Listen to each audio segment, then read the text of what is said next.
এই পৃথিবীতে অনেক কিছুই আছে চেয়ে নেওয়া যায় অথবা চেয়ে নেওয়ার মতো অনেক কিছুই আছে, কিন্তু ভালোবাসা, সম্মান, গুরুত্ব এগুলো কখনো চেয়ে নেওয়া যায় না। স্বাভাবিকভাবে এগুলা মন থেকে আসে, অনুভব করতে হয়।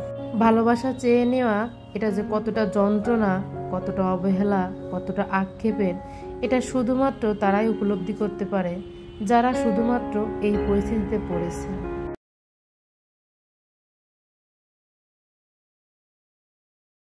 হ্যালো এভরিওয়ান, আসসালামু আলাইকুম। আমি শারমিন চলে এলাম শায়াস মামু ওয়ার্ল্ড থেকে আপনাদের সামনে আরও একটি ব্লগ ভিডিওর মধ্য দিয়ে। যে যেখান থেকে বসে আমার এই ব্লগ ভিডিওটি দেখছেন বা দেখছেন না, সবাই আশা করি আল্লাহ পাকের অশেষ রহমতে অনেক বেশি ভালো আছেন, সুস্থ আছেন। আলহামদুলিল্লাহ, আমি আমার পরিবার নিয়ে বেশ ভালো আছি, সুস্থ আছি। গতদিন বেডশিট উঠানো হয়েছিল একটা, সেটাই এখন ভাঁজ করে নিচ্ছি আর সেখান থেকে আজকের ভিডিওটা শুরু করলাম। তো দেখেন, কাপড় চোপড় কিন্তু অনেক জমে গেছে। তো কাপড় চোপড় বেশিরভাগ সময় জমিয়ে রাখি আমার লিভিং রুমে, সোফার উপরে। যখন আসলে সময় পাই তখন গুছিয়ে নিই। তো সকালবেলা উঠে নাস্তার পর্ব তো শেষ হয়ে গেছে। তো সব কিছু যদি ক্যামেরা বন্দি করতে যাই তাহলে তো ভিডিওটা অনেক বেশি বড় হয়ে যাবে। তো এই জন্য সব কিছু আর শেয়ার করি না। তারপরেও দেখা যায় মাঝে মধ্যে ভিডিও বড় হয়ে যায়।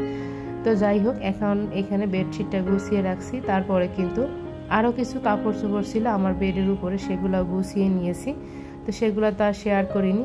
তো এত পরিমাণ কাপড় চোপড় জমে যায়, প্রতিদিনই ভাবি যে আসলে কত কাপড় চোপড় ধুই যে এত কাপড় চোপড় জমে যায়। তো দেখা যায় রোজই একই রকম ঝামেলা।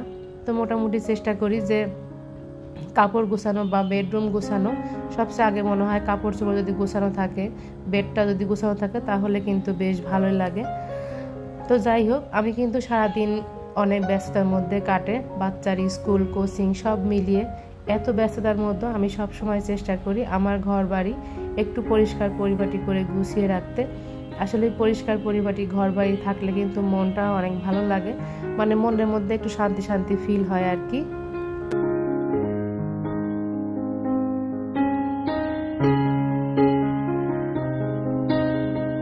আর আমার বাচ্চারা এখন তো বেশ একটু বড় হয়ে গেছে।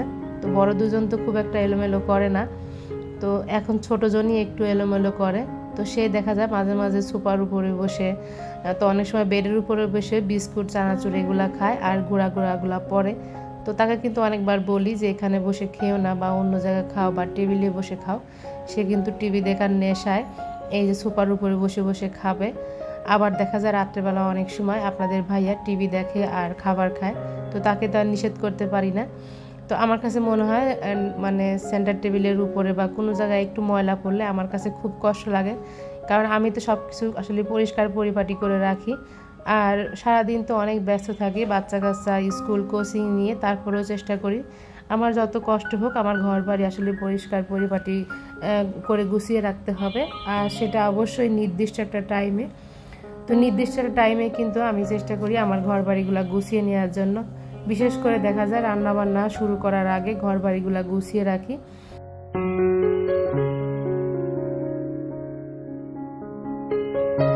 সকালে উঠে আমার মনে হয় যদি ঘর বাড়ি ক্লিনিংয়ের পার্ট, যা ঘর বাড়ি গোছানো বা বেডরুমে যা আছে সেগুলো যদি গুছিয়ে পরিপাটি করে রাখা যায়, বিশেষ করে রান্নাবান্না করার আগে, তাহলে কিন্তু ঘরের কাজ অনেকটাই সময় কম লাগে। মানে নির্দিষ্ট একটা সময় মেনটেন করে যদি আসলে আমরা ঘর বাড়ি প্রতিদিন একটু ক্লিন করে নিই তাহলে কিন্তু অনেকটাই ভালো লাগে। আর পরিষ্কার পরিপাটি করার পরে কিন্তু মনটা অনেক শান্তি লাগে।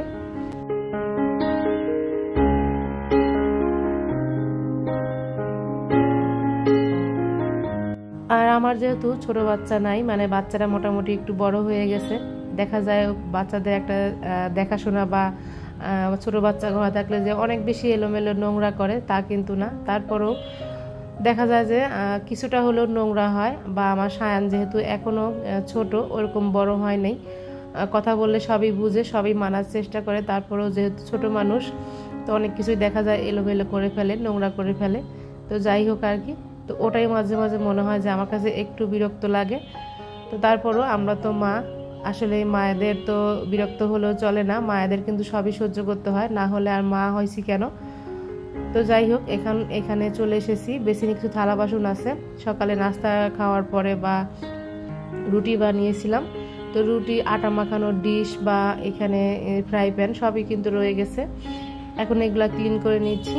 আর হচ্ছে টেবিল থেকে গ্লাস স্টেনারটা নিয়ে এসেছিলাম, সেটাও ধুয়ে টেবিলটা একটু ক্লিন করে নেব। দুপুর 12টা বাজার আগে কিন্তু আমাকে অনেকগুলা কাজ শেষ করতে হয়। অনেক সময় দেখা যায় মাছ মাংস মানে ভিজিয়ে রেখে তারপরে সায়ানকে স্কুল থেকে আনতে যাই। প্রতিদিনই কিন্তু চেষ্টা করি একটু নিয়ম মাফিক করে আর একটু টাইম মেনটেন করে কাজগুলো করার জন্য। তো সকালে আমার মেন কাজ থাকে ঘর বাড়ি গোছানো বা কিচেনটা একটু পরিষ্কার পরিপাটি করা, তারপরে আর কি রান্না বান্না করতে আসা।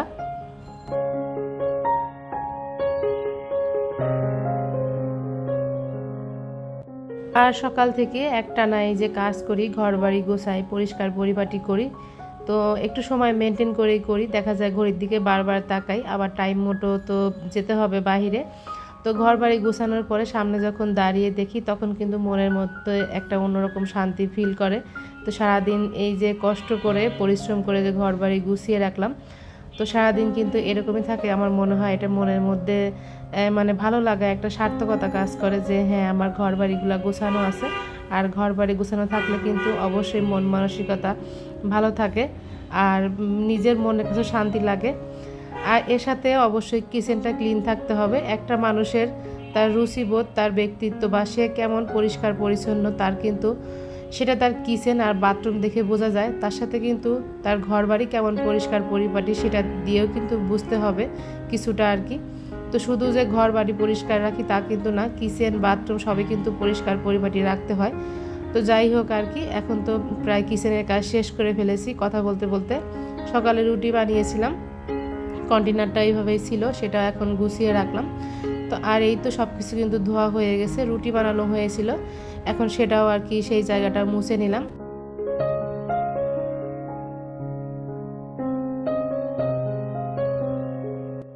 আর আমি এমন একটা মানুষ, আমার কাছে মনে হয় আমার ঘরের সব কাজ আমি নিজে করতে বেশি পছন্দ করি।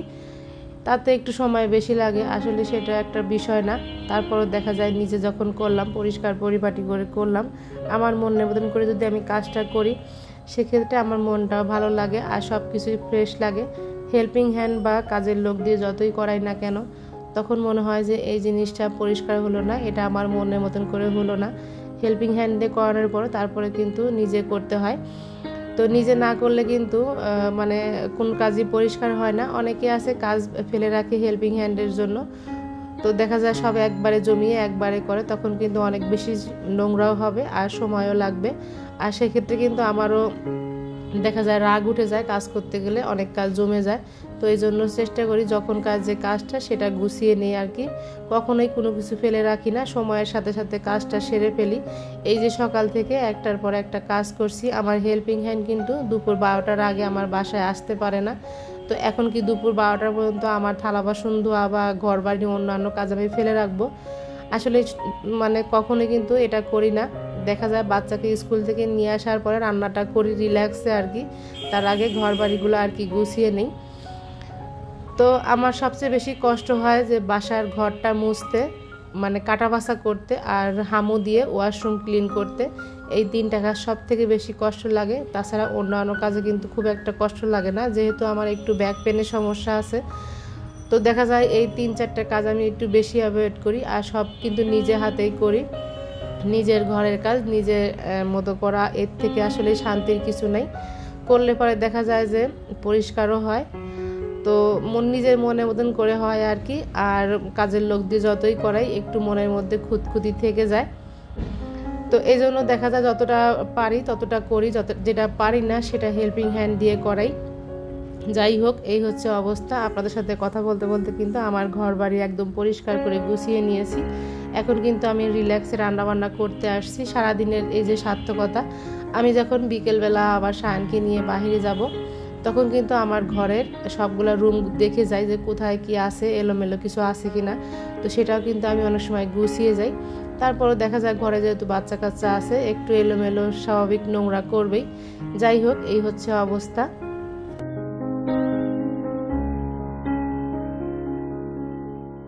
আর এই তো সব কিছু কিন্তু গুছিয়ে বাচ্চাকে স্কুল থেকে নিয়ে এসে এখন কিন্তু চলে এসেছি কিচেনে। তো কিচেনে এখন রান্নাটা করে নিচ্ছি। বুটের ডাল মানে ভিজিয়ে রেখেছিলাম গত রাত্রে, আমি প্রেসার কুকারে দিয়ে একটা সিটি দিয়েছি। এখন এই যে গরুর মাংস একটু কষিয়ে নিচ্ছি। গরুর মাংস কষিয়ে নেওয়ার পরে বুটের ডালটা ঢেলে দেব। আর বুটের ডালের মধ্যে আদা রসুন পেঁয়াজ রসুন আর কিছু যা যা লাগে ওই মশলা অল্প পরিমাণ করে দিয়ে সেদ্ধ করে নিয়েছিলাম। আর এখন মানে গরুর মাংসটা কষিয়ে তারপরে হচ্ছে ডালটা ঢেলে দিয়েছি। আর অপচলায় একটু ডিম রান্না করে নেব। তো আজকে বুটের ডাল রান্না করছি, গরুর মাংস দিয়ে ডিম রান্না করছি, সাথে ডাল আর ভাজি আছে। তো এই তো গরুর মাংসটা এখানে বসিয়ে দিয়ে অপর চুলায় কিন্তু ডিম ভুনা করে নিচ্ছি। আর আপনাদের সাথে কিন্তু অনেক কথা বলেছি, কথা বলতে বলতে কিন্তু অনেক কাজ গুছিয়েছি। আপনাদের কাছে সেই মূল্যবান কথাটা এখনও কিন্তু বলা হয়নি। তো যারা আমার ভিডিওটি এই পর্যন্ত দেখেছেন একটা লাইক দেননি, প্লিজ তারা একটা লাইক দিয়ে আমার পুরো ভিডিওটি দেখা কন্টিনিউ করবেন। আমার এই ভিডিওর মধ্যে যদি কোনো রকম কোনো কথা বা কাজ আপনাদের কাছে ভালো লেগে যায়, আপনাদের একটু হলেও মন ছুঁয়ে যায়, তাহলে অবশ্যই আমার চ্যানেলটি সাবস্ক্রাইব করবেন, আমার পাশে থেকে যাবেন। পরবর্তী আরেকটি ভিডিও দেখার জন্য অবশ্যই সাবস্ক্রাইব করে পাশে থাকা যে বেল বাটনটি আসছে সেটা অল অপশনটি সিলেক্ট করে রাখবেন, নোটিফিকেশন আকারে চলে যাবে আপনার কাছে। আর আপনি চাইলেই যখন ইচ্ছা তখন আমার এই ভিডিওটি দেখে নিতে পারেন। আর এখানে এই যে আলুটা ভেজে নিয়েছিলাম সেটা মশলা দিয়ে কষিয়ে নিচ্ছি, ডিমটা রান্না করে নেব। বাসায় আমি বলেছিলাম যে আমার ভাই আর ভাইয়ের বউ আছে, তো আসলে একটার ভিডিও যেখান থেকে শেষ করি পরবর্তী দিন কিন্তু সেখান থেকে শুরু করি। তো এবার ঈদের পরের থেকে আমার বাসা কিন্তু একদিনের জন্য খালি নাই, মানে কেউ না কেউ বাসায় আছে, একটা না আর কি লোকজন, যাই হোক। তো লোকজন মেহমান আত্মীয় স্বজন থাকলে তো তারা আসবেই। তো যাই হোক, এখানে এই যে গোস্তটা কিন্তু কষানো হয়ে গেছে, এখন বুটের ডালটা ঢেলে দিলাম। তো একটা সিটি দেওয়ার ফলে কিন্তু বুটের ডালটা একটু বেশি নরম হয়ে গেছে। তো বুটের ডালটা কিন্তু অনেক সময় মাংস কষানোর মধ্যেও দেওয়া যায়। তো আমি একটু সিটি দিয়েছিলাম যেভাবে রান্না করে। তো এখন কিন্তু রান্নাটা হয়ে গেছে। তো একটু লবণ কম হয়েছিল। আর এখানে গরম মশলা গুঁড়া দিয়ে নামিয়ে নিচ্ছি। তো যাই হোক, এই তো রান্নাবান্না কমপ্লিট হয়ে গেছে। এখানে ভাজি করেছিলাম, ডাল, আর এই তো ডিম রান্না করেছিলাম। তো যাই হোক, অনেক কথা বলেছি, কথার মধ্যে ভুল ত্রুটি হলে ক্ষমা সুন্দর দৃষ্টিতে দেখবেন। আর আজকে আমি এখান থেকে বিদায় নিয়ে নেব। সবাই অনেক বেশি ভালো থাকবেন, সুস্থ থাকবেন। আজকে এখান থেকে বিদায় নিচ্ছি। আল্লাহ হাফেজ।